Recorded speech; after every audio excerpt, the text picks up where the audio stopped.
Assalamualaikum warahmatullahi wabarakatuh. Salam sehat kawan Diska. Kembali lagi kita berjumpa di Info Sehat, informasi seputar kesehatan.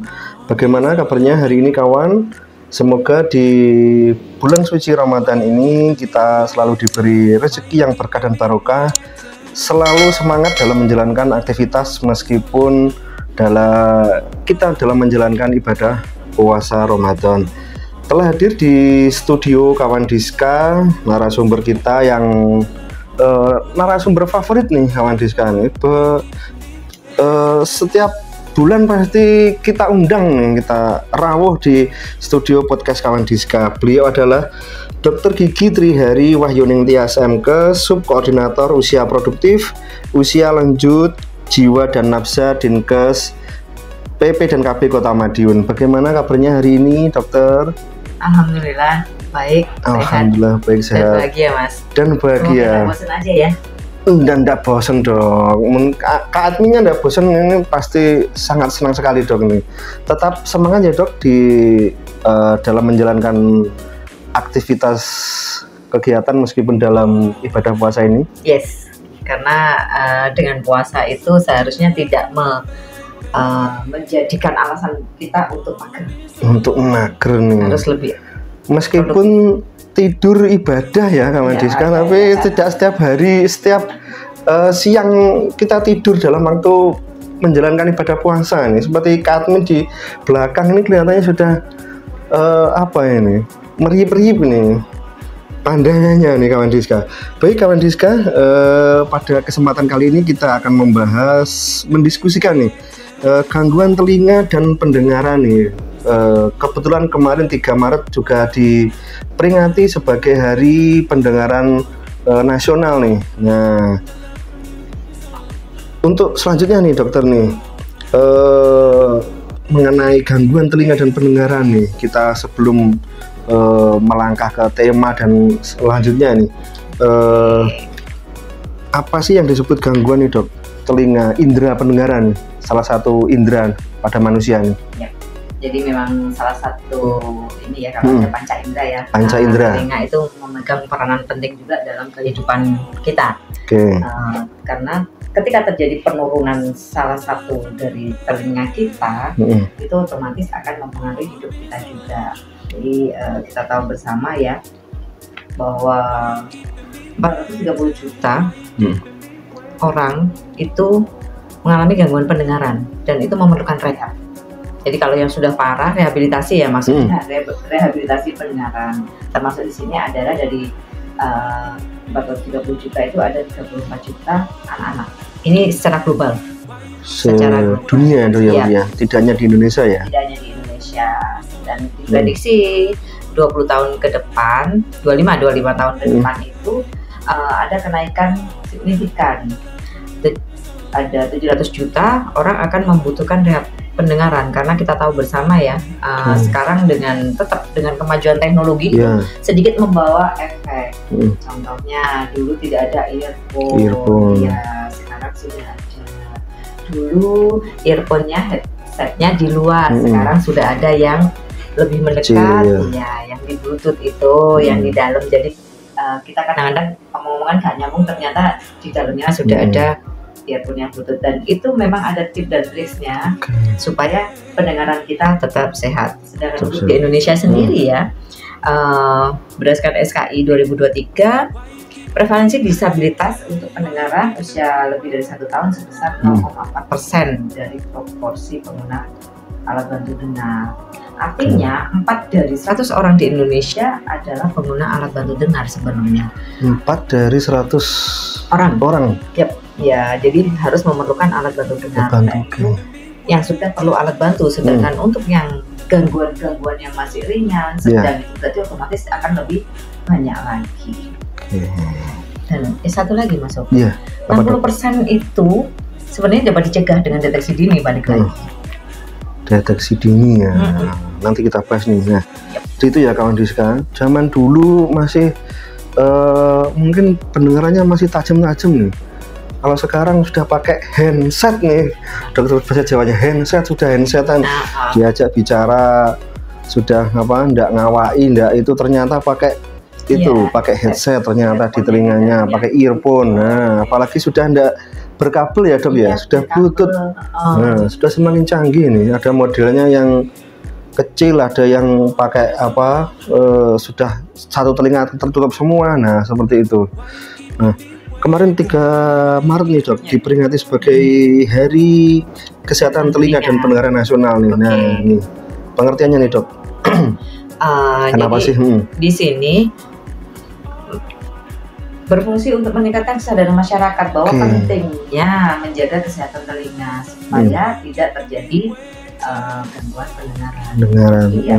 Jadi memang butuh effort ya, butuh effort. Jadi masyarakat juga sadar bahwa ternyata pemakaian headset, contohnya tadi ya, pemakaian headset dengan volume lebih dari 70% dari volume maksimal HP itu sangat nanti dapat menyebabkan gangguan pendengaran. Pemakaian headset yang berkabel, yang pakai bluetooth itu dalam jangka waktu lama juga akan mempengaruhi telinga juga. Jadi di sini kita tekankan dengan peringatan Hari Kesehatan Telinga dan Pendengaran secara nasional ini, kita ingin edukasi ke masyarakat, kita ingin mengajak masyarakat untuk minimal lah aware dengan pendengarannya sendiri, itu yang pertama. Terus yang kedua,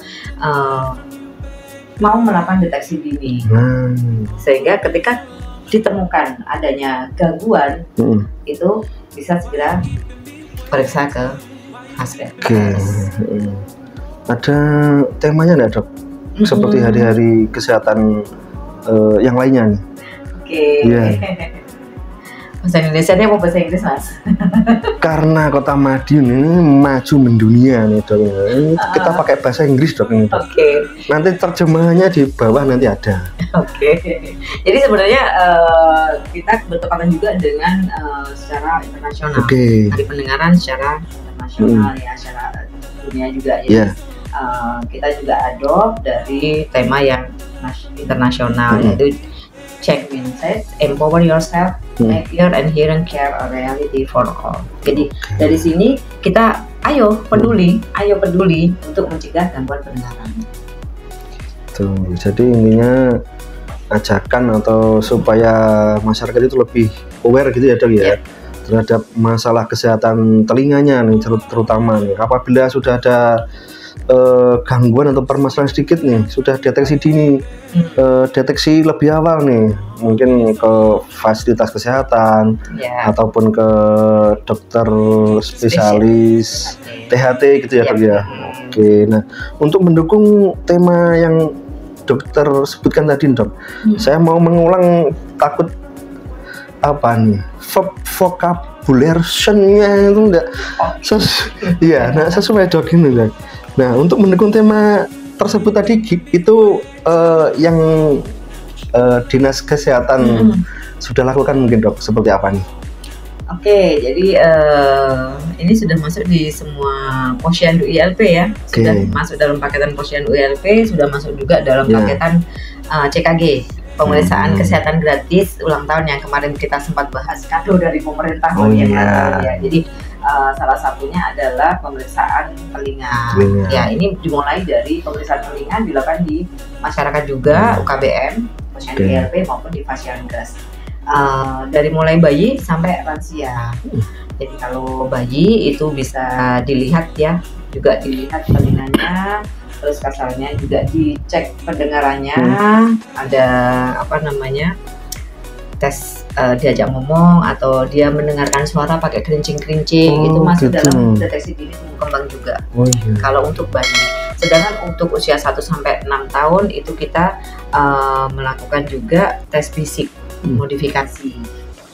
Itu sama juga usia di sekolah, itu screening anak sekolah juga kena untuk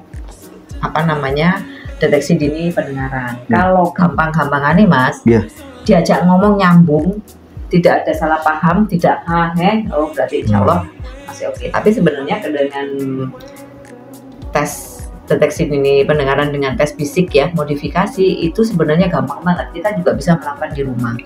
Contohnya ya, saya duduk di sini, terus yang ngecek Yang itu duduk ngetes.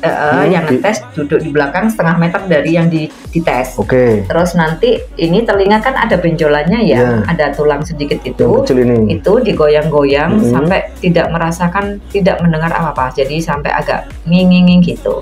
Udah gitu yang berarti itu yang diperiksa telinga kiri.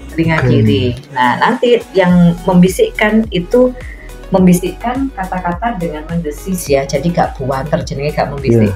Itu di belakang dengan suku kata seperti pintu, sapi, rumah. Nah, kalau yang dites bisa menirukan berarti telinga kirinya bagus. Jadi kalau yang dites telinga kiri, kita yang ngetes sebelah kanan. Membisiknya dengan ini ditutup ya, jangan lupa yang tadi di ini digoyang-goyang itu tetap di kondisi ditutup.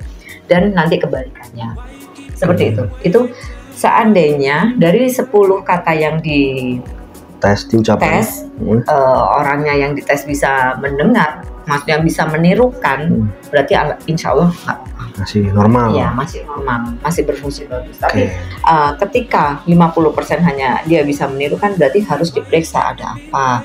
Bisa dilihat nanti di Fasiankes ada serumennya atau enggak. Memang kalau ada serumennya itu bisa dibersihkan, terus dites lagi.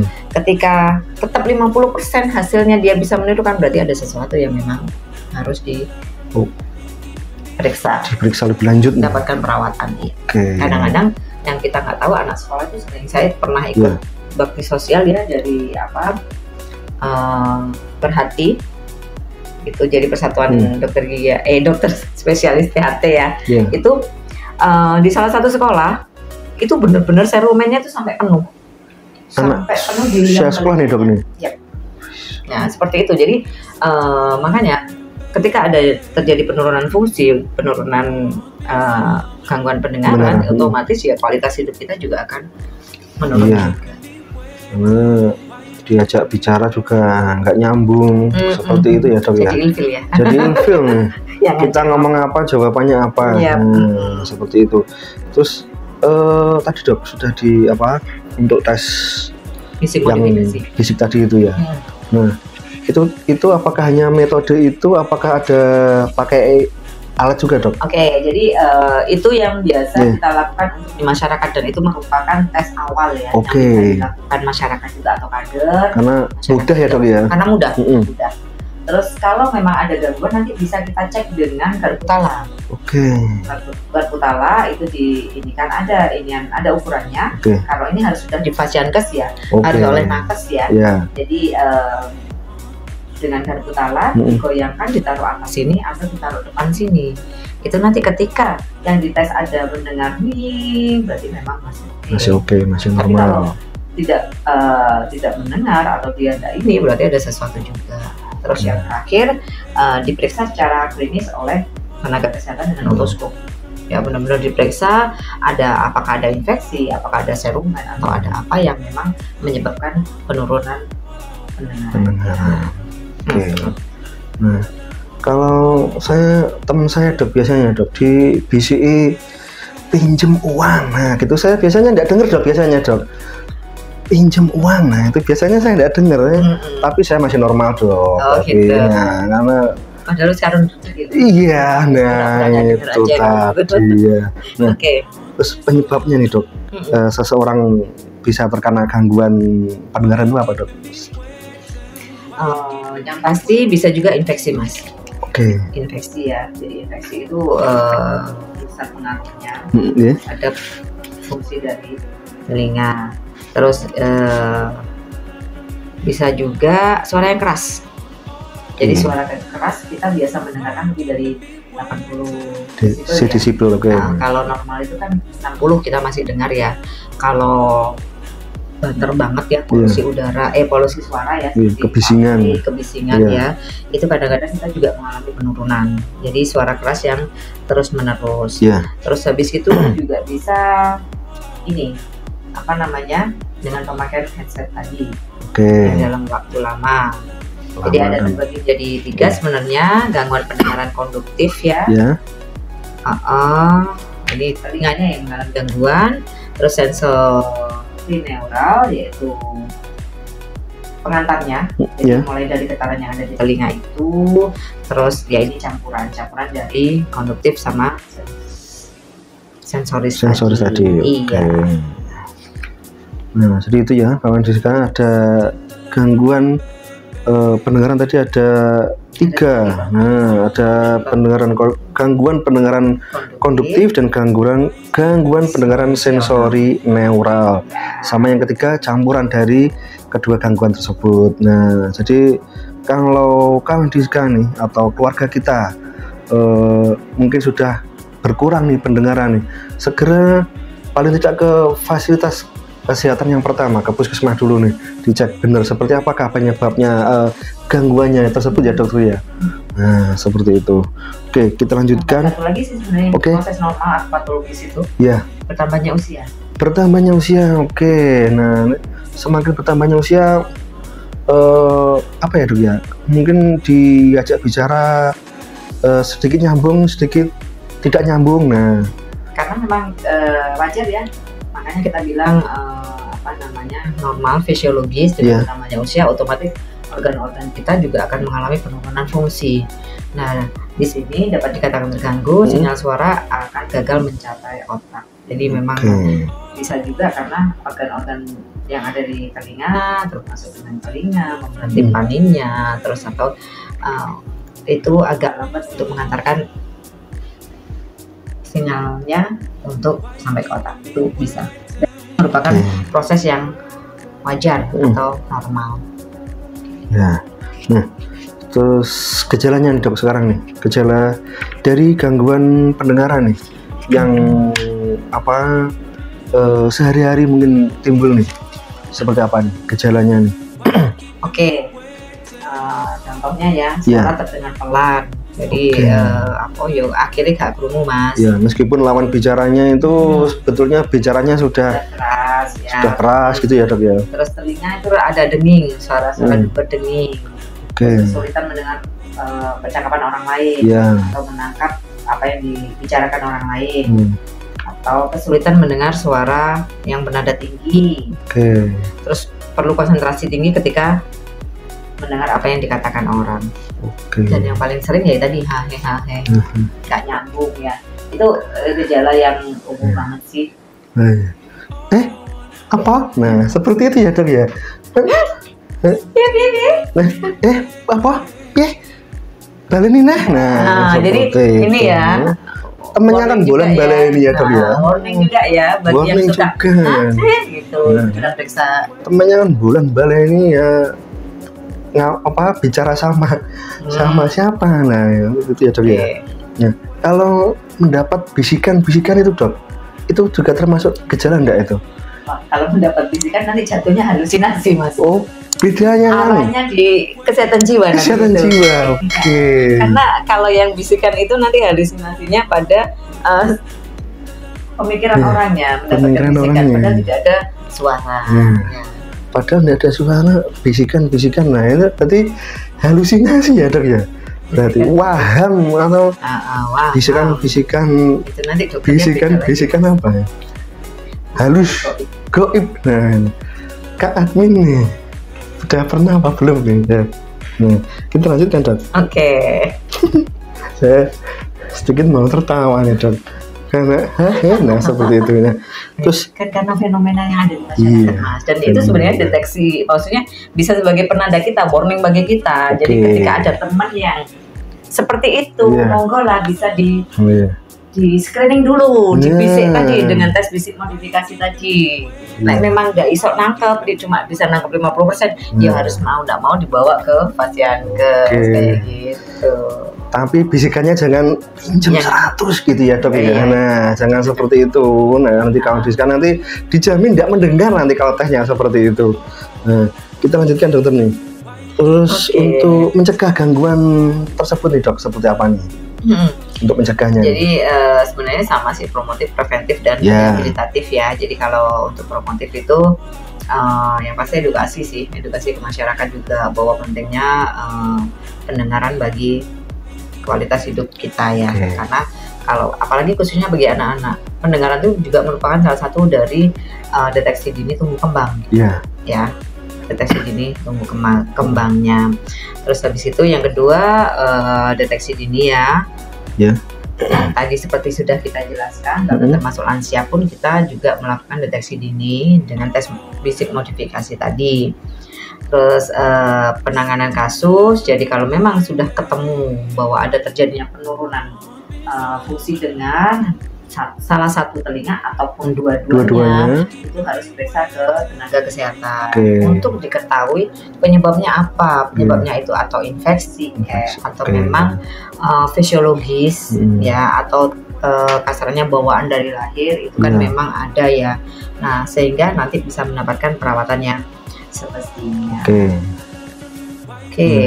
Salah satunya itu ya. Dan pasti kalau yang memang sudah mendapatkan gangguan pendengaran, tidak usah galau, tetap nanti ada rehabnya. Ada rehabnya dong ya, pengobatannya ya. Terus nanti kalau memang butuh alat bantu dengar ya bisa lah.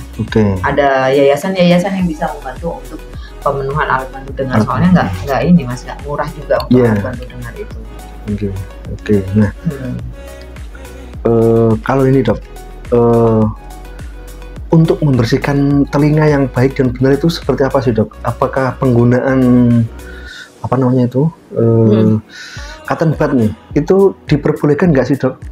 Jadi kalau menurut kesehatan itu pemakaian cotton bud itu tidak disarankan. Karena bisa juga ketika kita emang enak ya dibersihkan pakai cotton bud sampai kayak liar-liar gitu ya, pokoknya nggak tertidur ya. Nah, apalagi yang pakai apa nih kalau orang zaman dulu itu dok? Pakai bulu. Nah, apalagi di kila ini bahasa Jawanya dok, seperti itu. Jadi yang pertama ya apalagi pakai bulu ya, bersihannya tetap tidak terjaga. Terus yang kedua dengan memakai cotton bud itu otomatis kita ada gerakan untuk sebenarnya membersihkan ya. Tapi kan itu semakin dalam akhirnya ke dalam ya dok ya. Merusak membran timpaninya, terus gendang telinganya, bulu-bulu halus yang ada di liang telinga ini, karena dia fungsinya untuk menyalurkan getaran juga. Terus membuat seruman lebih masuk lagi. Jadi kita memang tidak tertekan ke dalam gitu ya. Tidak menyarankan untuk pemakaian cotton bud. Jadi kalau untuk pembersihan telinga, pilih kasa steril yang lembut ya dan bersih, karena dia dapat bersifat menarik cairan yang ada di liang telinga. Letakkan bahan parang yang tersebut di liang telinga dan angkat bila basah. Terus bila terdapat benda asing yang menutupi seluruh liang telinga, ada sesuatu, segera konsultasi ke dokter. Terus ada satu lagi mas, sekarang kan ada yang terapi pakai lilin itu ya. Itu juga sebenarnya secara medis tidak disarankan juga sih. Karena nanti lilin itu otomatis panas, ada panasnya juga ya. Penghantaran panas ya dok ya? Iya. Ada hawa panas yang masuk, bisa juga menyebabkan terbakar atau menyebabkan infeksi juga. Iya sih. Saya pernah melihat sih dok itu di YouTube itu atau di konten Instagram, agak miring sedikit gitu, dikasih lilin, terus nanti serang berapa menit gitu kotorannya kayak menggumpal keluar gitu ya dok ya? Iya. Sebenarnya kalau di medis itu juga tidak disarankan juga. Karena resikonya lumayan juga. Apakah itu nanti infeksi juga ya dok ya? Ada ini terbakar juga. Sebenarnya kalau dipikir terbakar itu bisa juga karena hawa panas yang masuk. Jadi bukan apinya yang masuk ya, tapi hawa panas yang masuk. Karena ketika didekatkan di telinga itu bisa juga ada hantaran hawa panas yang masuk ke telinga. Ada pertanyaan Kak Admin? Tidak ada pertanyaan dokter. Nah mungkin terakhir nih dokter nih. Pesan dan nasihatnya nih untuk kawan Diska nih untuk menjaga kesehatan pendengaran kita nih seperti apa nih dok? Jadi yang pasti pertama tadi ya sudah dibilang aware. Aware jika kita ada sesuatu yang tidak beres dengan pendengaran kita, harus periksa, hindari dari suara yang keras, ya. Tidak menggunakan earphone secara berlebihan. Jadi kalau normalnya pemakaian earphone itu tidak boleh lebih dari 60% total volume yang ada di HP. Yang pertama. Yang kedua, pemakaian maksimal 1 jam, 60 menit. Jadi ya 60%, 60 menit. Terus sama yang ketiga, untuk pemakaian earphone jangan pakai earphone dengan HP yang dicas. Nah, itu ya kawan Diska. HP-nya dicas, pakai earphone. Padahal saya juga beberapa kali sih dok temen sudah pakai earphone, tapi saya yang mendengarkan di sampingnya itu suaranya sampai kedengeran, sampai krosok gitu dah suaranya, apalagi yang disetel lagu rock. Nah, itu suaranya volumenya keras sekali, itu sangat mempengaruhi juga ya dok ya. Iya. Karena itu akan dapat menurunkan nilai ambang dari kita. Kita biasa mendengarkan suara di atas 60 desibel ya. Terus habis itu ketika kita orang berbicara otomatis kan normal ya 60 desibel kita tidak akan dengar. Jadi yang harusnya dengar jadi nggak dengar karena kita biasa mendengarkan ya di atas itu atau mendengarkan suara-suara keras itu. Baik, nah itu ya kawan Diska. Tapi kalau di rumah ya kawan Diska, kalau diomeli orang tuanya pura-pura tidak dengar, nah itu karena suaranya keras sekali biasanya dok, omelan orang tua apalagi ibu. Nah maca tidak dengar, nah tidak mau krungu prajane. Nah jangan seperti itu ya kawan Diska, apalagi ini bulan suci Ramadan nih, perbanyak ibadah untuk berbakti kepada orang tua. Nah tidak ada pertanyaan lagi Kak Min? Oke, nah terima kasih dokter telah hadir di studio podcast kawan Diska nih, sharing tentang kesehatan pendengaran telinga. Nah semoga kita bertemu lagi nih bulan depan, mungkin bertemu lagi dok ini dok. Jadwalnya pasti dengan dokter Wahyu nih. Nah seperti itu ya kawan Diska. Terima kasih dokter, salam sehat untuk dokter dan keluarga. Baik kawan Diska, terima kasih sudah menyimak podcast kita. Jangan lupa tetap ikuti IG Promkes Kota Madiun dan jangan lupa subscribe channel YouTube kita @kawandiska5145. Di situ ada info kesehatan yang up to date nih, apalagi cek kesehatan gratis tadi, salah satunya ada pemeriksaan telinga. Terima kasih kawan Diska. Kita bertemu kembali di episode selanjutnya. Salam sehat. Wassalamualaikum warahmatullahi wabarakatuh. Waalaikumsalam warahmatullahi wabarakatuh.